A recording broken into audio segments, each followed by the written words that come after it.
PSG தொழில்நுட்ப கல்லூரி நிறுவன தின விழா.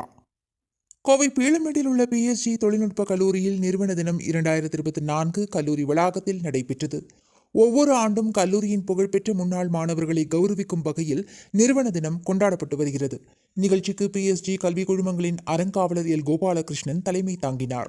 பாரத் போர்ஜ் நிறுவனத்தின் தலைமை நிர்வாக அதிகாரி பாபா நீல்காந்த் கல்யாணி தலைமை விருந்தினராக கலந்து கொண்டு உரையாற்றினார். அப்போது அவர் பேசுகையில், ஒரு கல்வி நிறுவனத்தின் தாக்கத்தை அதன் முன்னாள் மாணவர்கள் சமுதாயத்திற்கு தரும் பங்களிப்பினால் உணரலாம்.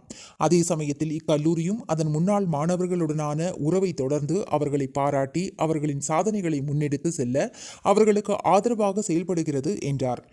நிகழ்ச்சியில் இந்திய அரசின் தகவல் ஆணையர் ஆனந்தி ராமலிங்கம், அமெரிக்க சான் பிரான்சிஸ்கோ யாஹூவின் தொழில்நுட்ப இயக்குனர் லோகநாதன் பழனிசாமி, பெங்களூரு ISRO இணைய உதவியாளர் இயக்குனர் மற்றும் சிறந்த விஞ்ஞானி கல்பனா அரவிந்த், அமெரிக்கா New Jersey Tata consultancy services வடக்கு அமெரிக்காவின் தலைவர் சுரேஷ் முத்துசாமி, அமெரிக்கா அட்லாண்டா ஒராக்கிளின் வணிக நிர்வாக அதிகாரி ஆல்பர்ட் தாமஸ், அமெரிக்கா டல்லஸ் பவுண்டியஸ் எக்ஸ் அக்கோலைட்டின் நிறுவனர் லீலா கசா ஆகியோருக்கு சிறந்த முன்னாள் மாணவர்களுக்கான விருதுகள் வழங்கி கௌரவிக்கப்பட்டது.